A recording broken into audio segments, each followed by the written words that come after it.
from News 7 KWWL, we've got you covered. This is KWWL News at 10. Senator Ernst, she sold out Iowans for her big corporate donors. My opponent is backed by extreme abortionists. She doesn't oppose abortion at any point. Now at 10, two candidates for the U.S. Senate going head-to-head tonight. A live report with what was said. That'll slow down and that'll take a considerable amount of time. Tonight we are continuing to learn more about what turned out to be a very deadly weekend shooting in Waterloo. And a large explosion in an eastern Iowa city leaves a building in rubble.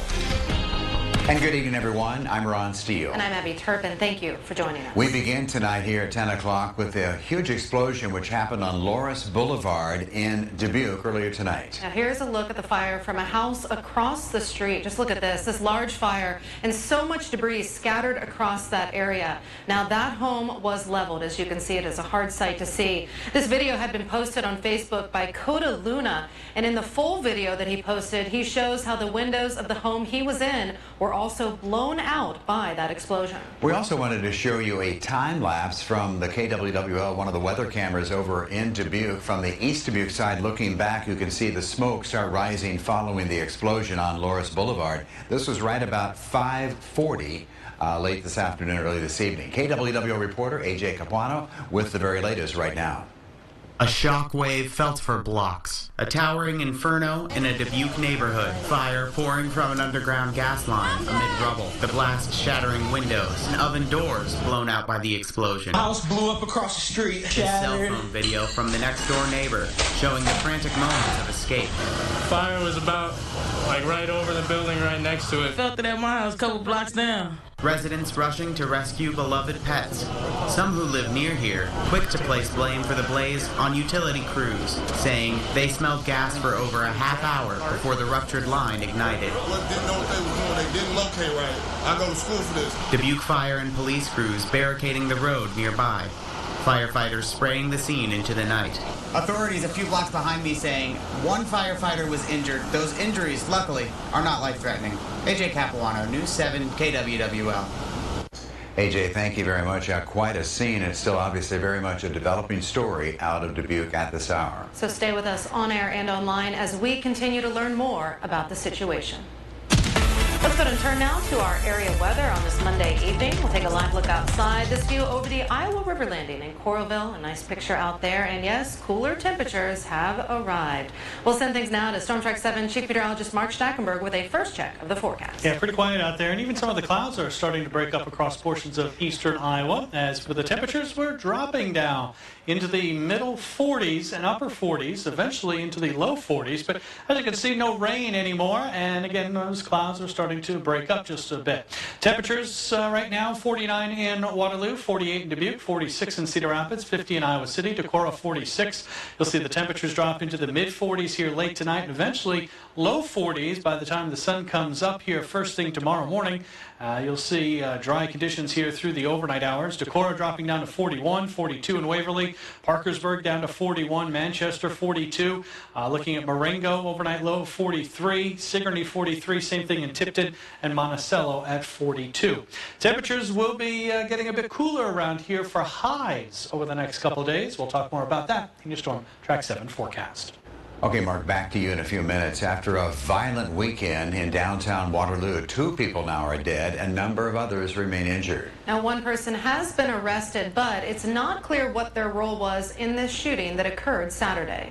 Now, the man on your screen is Sir Frank Nelson III, arrested on unrelated warrants after Waterloo police cleared that scene downtown there in Washington. Waterloo police say he was at the scene, but so far they aren't yet able to say what his involvement might have been.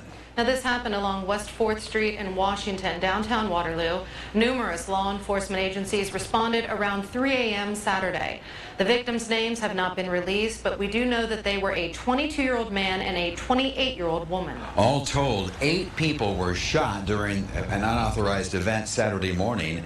Now, Waterloo police say the crowd they believe numbered in the triple digits. Throughout the weekend, investigators were out collecting evidence both inside and out, and today confirming they are awaiting ballistic tests and also DNA evidence yet to be processed in this case. Because gathering, it's probably the quickest process. Now we slow down to the federal NIBIN system to get the ballistics entered, DNA from the blood evidence, and all the other physical evidence needs to be processed, categorized, and analyzed. So that'll slow down, and that'll take a considerable amount of time. Major Leibold told us today it's not clear yet what may have prompted the shots to be fired in some kind of altercation apparently there. Over the weekend, Waterloo police characterize it as some sort of altercation between two or more people. Now, police have set up an online portal so you can submit digital evidence if you have any. They are looking for any video or pictures from Friday night or Saturday morning from that area. A link to that online portal can be found on our website, KWWL.com. Additionally, this might bring out some new information. Waterloo Police and Cedar Valley Crime Stoppers together are already offering a reward of $2,500 for information which might lead to an arrest in this case. So if you do have any information, you can call either of those numbers on your screen, Waterloo Police or Crime Stoppers. And by the way, you can remain anonymous. Continuing coverage now, Iowa has seen about 600 new cases of COVID-19 in the last 24 hours. Let's take a look at some of the state dashboard numbers. More than 87,000 Iowans have now tested positive for the coronavirus, and more than 1,300 people have died. 376 residents are currently hospitalized, 97 in the ICU, 36 are on ventilators. Also, more than 66,000 people have reportedly recovered. And now taking a look at our county numbers, Blackhawk County now with a handful of new cases, so now more than 4,500 cases, still also showing 716 antibody positive cases. Lynn County with about 40 new cases, now over 4,100. Johnson County with less than 20 new cases, showing more than 5,100 cases. And then Dubuque County with about 40 new cases, now with more than 3,300 positive cases. And today, Iowa City Community School District students began their hybrid learning. Earlier this month, the school district had announced that they would transition into this model due to the decreasing positivity rate of COVID-19 in Johnson County. Now, this transition only applies to students who opted for the standard enrollment. Well, President Trump announced a new rapid COVID-19 test today that will soon be available across the country. The test uses a small piece of cardboard, a special liquid, and a nasal swab to deliver COVID-19 results in just minutes. It also does not require the use of any machinery. President Trump says that the new test will be distributed in the coming weeks. 100 million rapid point-of-care tests will be given to states and territories to support efforts to reopen their economies and schools immediately and fast as they can. Meanwhile, the World Health Organization is planning to make 120 million rapid coronavirus tests available to low and middle income countries. This will enable the expansion of testing, particularly in hard-to-reach areas that do not have lab facilities or enough trained health workers to carry out PCR tests. The rapid tests are actually considered less accurate, though much faster than genetic tests known as PCR tests. Also, the world reached a grim milestone today. 1 million people have now died due to COVID-19. Let's move on now to Decision 2020 political coverage, the first of the presidential debates tomorrow night on the eve of that long-awaited showdown. And the New York Times, as you know by now, is out with a report, two-part report, that the president's taxes has certainly added a new talking point for the debate tomorrow night. Now, the Times report says the president paid about $750. That was all in federal income taxes in 2016 and 17. It also claims the president paid no federal income taxes in 10 of the 15 years before he became president. The president again today called the report fake news. First of all, I paid a lot, and I paid a lot of state income taxes, too. The New York State charges a lot, and I paid a lot of money in state. It'll all be revealed. It's going to come out. Now, the president has said he would share his income tax returns once they are no longer under audit by the Internal Revenue Service. The president isn't actually required to hold his tax returns while they're under audit, though. Well, back here in our state, a judge is refusing to block an Iowa law that stops officials from filling in readily available information on absentee ballots. Two organizations argue that the law is an undue burden on the fundamental right to vote. More than likely, incomplete requests will not be fulfilled. Absentee voting begins in Iowa next week.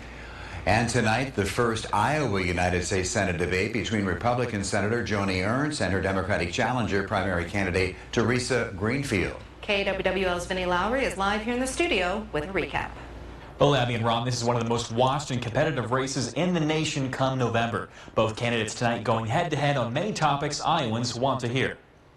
Greenfield and Ernst sitting down for the first time. Hosted by Iowa PBS, early talking points included the New York Times article stating President Trump paying $750 in taxes in 2016 and 2017. This is a New York Times report. I haven't had time to scrutinize it. Just really reflects how the system doesn't work for hardworking people and everyday Iowans. President Trump making his nomination to fill the Supreme Court vacancy this weekend. Senator Ernst saying she will move forward with the nominee. The president has made a nomination.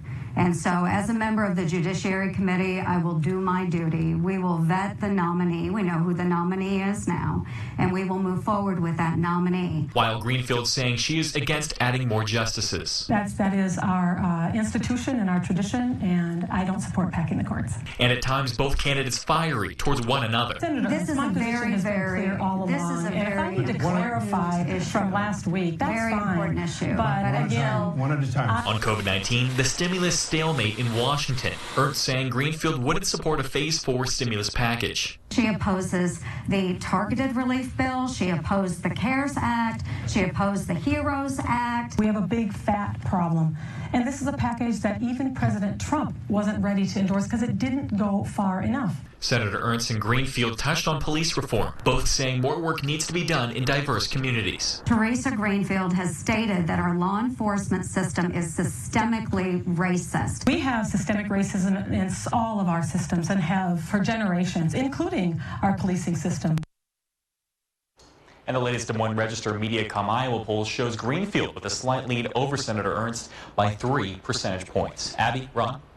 Okay, Vinny, yeah, it was quite the debate. They talked over each other an awful lot during that debate tonight. Now, by the way, KWWL will be finalizing our own debate involving Senator Ernst and candidate Greenfield. And this will be a partner debate with other Iowa news stations.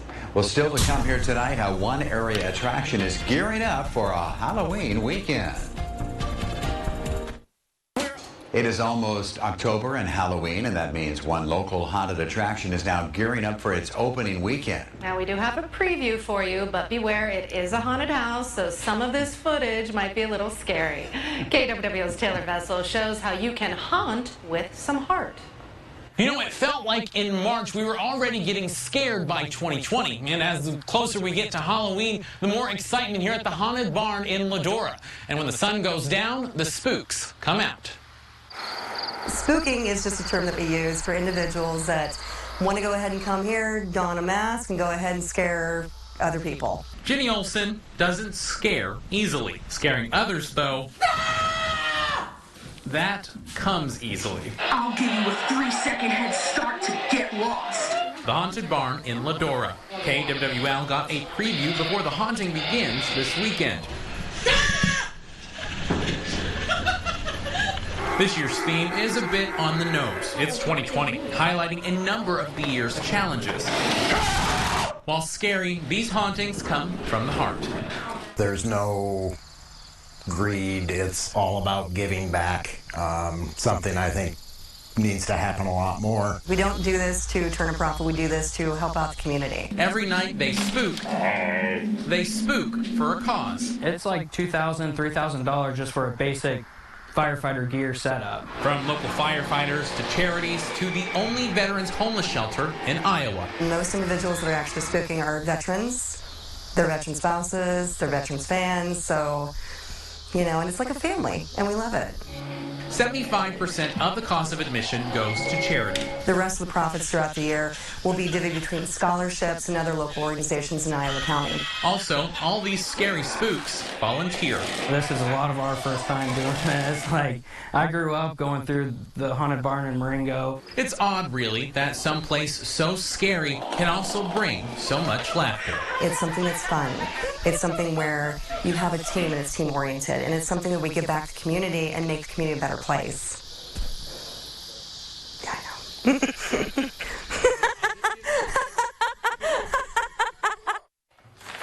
Now, the scares happen every weekend here at the Haunted Barn, and each night is a fundraiser, like we mentioned. So even if you're a little nervous or don't like getting scared all that much, Come out and think of it as if you're getting scared for a cause. In Ladora, Taylor Vessel, News 7 KWWL. All right, Taylor, thank you very much. By the way, the veterans organization that they will be fundraising for this Saturday will be Landing Zone Phoenix, LZ Phoenix. That's the only homeless shelter in Iowa which caters solely to veterans and veterans' families. And for more information, just check out this story on our website, KWWL.com. Well, as we now turn our attention to the weather, we do want to point this out. The Shady Fire is currently ripping through a Santa Rosa, California neighborhood, engulfing homes and forcing evacuations. Here's some video from that. Fire crews were out in force battling the flames all throughout the day. And right now we'll show you a look from above the fire. Massive amounts of smoke engulf the air there in California. Widespread evacuation order under effect right now. In fact, more than 2,000 structures are currently threatened by multiple fires in the Bay Area. And we know at least 3 more have died as a result of the fires burning across California. Well, right here in Iowa, a much more calm scene at the Pentecrest on the University of Iowa campus on this Monday night. A bit cloudy and chilly today, but overall a nice fall day. We'll send things now to Chief Meteorologist Mark Stackenberg with the full forecast. If you like today, I think you're going to like tomorrow maybe a little bit better. I think there'll be some peaks of sunshine a bit more, and there'll be a little less on the wind, so that will make things feel a little bit better. How about this photo? A nice shot of the sunset in Durango. Cat taking that picture, and look at off on the horizon there. A couple of deer enjoying, or a few deer enjoying a little dinner on a nice evening. As we take a look at the conditions for earlier today, a little cooler than normal. Normal high should be closer to 70. We got into the low 60s in many locations. Couple of spots only in the upper 50s. So a little cooler than normal. I think temperatures may be a degree or two warmer here tomorrow, but it will feel better because the wind won't be as strong. Got more clouds than clear sky here tonight. A lot more clouds here during the day tomorrow than sunshine, but we will see a little bit of sunshine. And then a mix of sun and clouds on Wednesday, but that's also going to be a breezy day.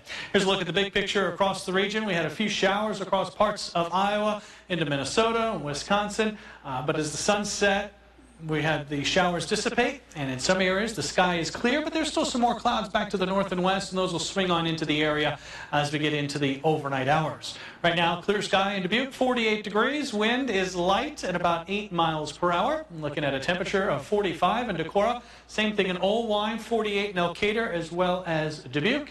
50 in Iowa City. Waterloo reports in at 49. We'll see temperatures by morning down into the low 40s, and not a frost. But as we look ahead, there is a potential for frost Friday morning and Saturday morning. Temperatures could get down into the mid-30s here, so there's a chance for a little bit of frost. It'll all depend on the wind and the cloud cover those nights. We'll see how that plays out as we get a little bit closer. Last year, our first frost was in October 11th and 12th, and on average, it's late September into early October. Now, as for tonight, no frost, as we'll see some clouds with a little bit of clear sky, more clouds here during the day tomorrow, peaks of sunshine, and maybe the slightest chance at a stray shower in the afternoon, but otherwise, as we get towards the evening hours, clouds will be clearing on out, and we've got some sunshine, as we showed you, coming up as we head into the day on Wednesday. Storm Track 7 forecast for tonight, temperatures will drop down into the low 40s by morning with a light wind. The wind will be lighter during the day tomorrow than today. Upper 50s to the low 60s with more clouds than sunshine. Here's a look at your city-by-city forecast. There's a little more sunshine on Wednesday, 60s, but then 50s here on Thursday with a mostly cloudy sky. Their 10-day forecast does include temperatures in the mid-50s here Friday, Saturday with a couple of showers. Same thing with a few showers on Sunday. Look at the temperatures only in the low 50s. After the weekend, it does warm up. We're getting back into the upper 60s starting Tuesday, and that'll continue Wednesday and again on Thursday.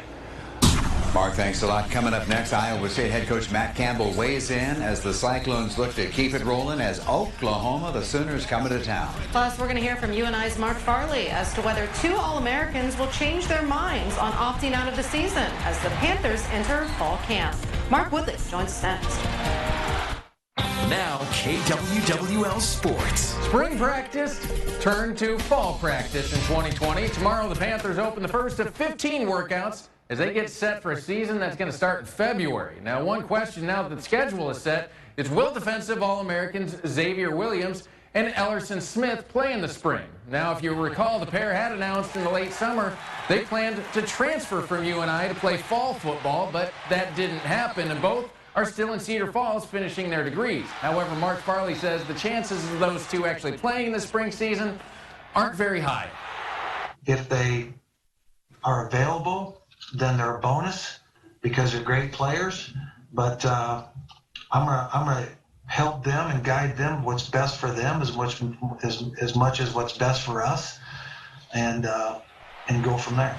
Now, UNI is set to open the season at home on February 20th against Illinois State. Now, Iowa State, meanwhile, is already on to game number 3 as an Oklahoma squad that blew a 21-point lead against Kansas State this week comes to Ames on Saturday. Now, Iowa State, meanwhile, they looked much improved in game number 2, picking up a big road win at TCU. But Matt Campbell says they have to take an even bigger step this weekend. You know, we've got a lot of work to do ourselves, and it doesn't really matter who you play. I think this whole era of what we're in right now, it's the teams that have the ability to just keep getting better. Saturday's game kicks off in prime time, 6:30 at Jack Trice Stadium. Well, Iowa linebacker Jaimin Colbert will reportedly opt out of the 2020 football season. That's according to Rob Howe of HawkeyeNation.com. Now, Colbert plans to focus on graduation and hopes to return to the Hawkeyes next fall. He started 23 games the past 2 seasons, and last year was Iowa's 4th leading tackler. The Hawks are set to open the season on October 24th on the road at Purdue. Well, Joe Pavelski and the Dallas Stars hoping to stave off elimination tonight against Tampa Bay. But this is a rough start. Braden Point planted home his own rebound. Lightning up 1 early on, and they added another in the second. Blake Coleman makes it a 2-goal lead. Stars, meanwhile, couldn't find the back of the net tonight. Lightning win 2-0, and Tampa Bay raises the Stanley Cup for the 2nd time in franchise history. Stick around. We'll be right back. All right, a final check of our forecast. Winds a little bit lighter here during the day tomorrow, but then picks back up as we head into the day on Wednesday and Thursday. That's when things start to cool down. As we look towards Friday, a chilly day. Temperatures will be in the mid-50s. High school football games probably in the upper 40s, but at least the wind will be light. So a chilly high school football evening. Oh, great. Oh, great, yeah. Exciting. All right, that's it for 10 o'clock. Thanks for watching. Please be careful out there.